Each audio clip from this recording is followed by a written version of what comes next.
જય માતાજી મિત્રો। એક ગામ હતું। એ ગામની અંદર ટીડો બહુ પ્રખ્યાત। ટીડાની પડીકી।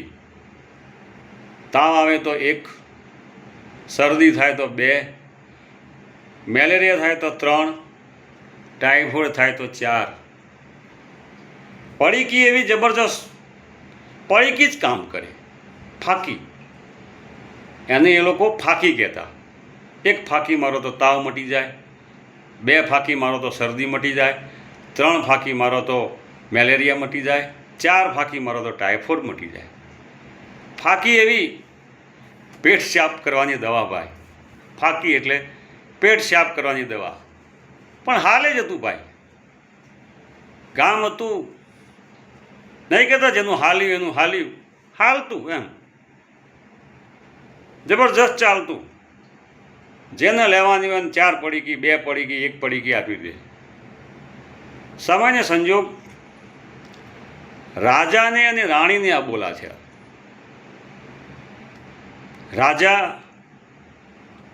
હતા પણ રાણી જોડે અબોલા છોડાવવા માટે એમને જ જવું પડે, માફી માગવા, વાલ કરવા એમને જ જવું પડે। પણ આ વખત મામલો મેદાને પડ્યો હતો। રાજાએ કેટલા વખત આઈ લવ યુ બકાન, ઢેકડું બકાન, પેલું બકાન, કેટલું એ બકા બકા કરી પણ મેળ પડ્યો નહીં। રાજાએ પ્રધાનને વાત કરી કે પ્રધાનજી આવું બન્યું છે, કરવું શું હવે? પ્રધાનજી કહે ટીડો। ટીડો એટલે ટીડાને બોલાવો, સોલ્યુશન થઈ જશે, નિવેડો આવી જશે।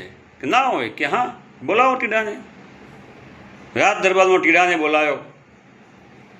એક ખૂણામાં લઈ જઈને વાત કરી કે ટીડા આવું બન્યું છે, તારાથી થશે?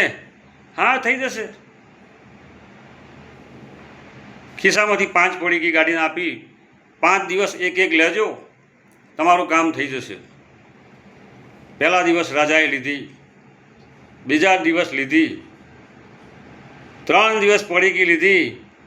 જ્યાં આયામ રાજાજી ઢીલા થઈ ગયા। હાવ ચાલી એકી એવી સ્થિતિ રહી નહીં।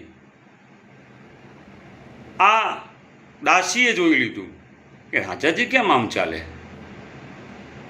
દાસીએ જઈને રાણીને વાત કરી કે રાણી સાહેબા, રાજાજી તો પડી જાય એમ ચાલે છે, કંઈ તકલીફ થઈ ગઈ હોય એવું લાગે છે।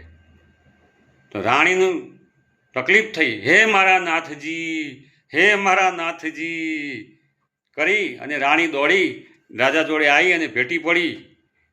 રાજા કે વાહ ટીડા, વાહ ટીડા, વાહ ટીડા, વાહ ટીડા। આમાં ટીડાની દવા કામ કરી જઈ ભાઈ।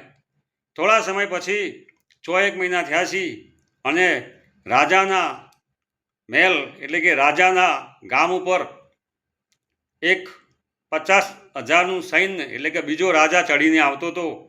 પણ રાજાને તો 5,000ની વસ્તી હતી। તકલીફ થઈ ગઈ એવા સમાચાર મળ્યા કે ભાઈ આવું થયું છે, એક રાજા તમારા નગર ઉપર ચઢાઈ કરીને આવ્યો છે, તો તમારે જવાબ તો કરવો પડશે। તો રાજાજીએ વિચાર્યું કે આપણે તો 5,000 વસ્તીવાળું ગામ છે, એ 50,000 વસ્તીને કેવી રીતના જવાબ કરીશું? પ્રધાનજી ટીડાને બોલાવો। આમોય ટીડો? હા આમોય ટીડો, ટીડાને બોલાવો, કંઈક ઉપાય તો હશે। પ્રધાનજીએ ટીડાને બોલાવ્યો। બોલ ટીડા, તારી જોડે કંઈ ઉપાય છે? કે હા, 1 કલાક રાહ જુઓ, હું ઘરે જઈને આવું। ટીડો ઘરે ગયો। ઘરે જઈને કોથળો ભરીને પડીકીઓ લઈ આવ્યો, ફાંકી। રાજાને કહ્યું કે આ એક એક ફાંકી તમારા દરેક સૈનિકને આપી દો, સેનાપતિને આપી દો। હા કે મંજૂર છે। એક એક સેનાપતિને, એક એક સૈનિકને એક એક પડીકી આપી દીધી। આ ગુપ્તચર વાત, આ હલચલ જે સામેવાળો રાજા લડવા આવ્યો હતો તેનો એક માણસ ઝાડ ઉપર ચડીને જોઈ રહ્યો હતો કે આ ગામમાં શું છે, શું ચાલે છે। હુમલો કરવાના 1 દિવસ પહેલાં એ બધું નિરખી રહ્યો હતો। એને ગામની અંદર, ગામની બહાર જોયું તો પેલા 5,000 માણસો જ હતા, પણ પેલી ફાંકીના કારણે એક જાય એની વ્યવસ્થા કરી આવે, બીજો જાય એની વ્યવસ્થા કરી આવે, ત્રીજો જાય એની વ્યવસ્થા કરી આવે. એમના એમ ભાઈ અવર જવર ચાલુ થઈ ગઈ, અવર જવર ચાલુ થઈ ગઈ.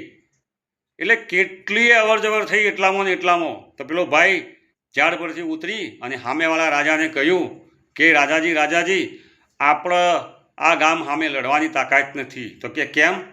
કે ગામમાં 5,000 માણસ તો છે, એ તો ફિક્સ છે, પણ 35,000 સૈનિકો છે, તમે કેવી રીતના લડી શકશો? અવર જવરમાં એને 35,000 સૈનિકો દેખાયા અને એ રાજા ત્યાંથી સૈન્ય લઈને જતો રહ્યો. અને આ વાત ગામના રાજાને ખબર પડી કે ભાઈ પેલો રાજા ચઢાઈ કરવા આવ્યો તો એ નીકળી ગયો, હવે આપણે સુરક્ષિત છીએ. તો રાજાજી કહે, વાહ ટીડા, વાહ ટીડા, વાહ ટીડા, વાહ ટીડા. એવું જ છે ભાઈ, કોઈને કહ્યું છે ને કે ઊંધું ચલાવો તો એ તમારું સવડું જ થાય, અને ઘણા માણસો સવડું ચલાવતા હોય તો એ અવળું જ થતું હોય. સમયને સંજોગ ઉપર આધીન છે. જય માતાજી.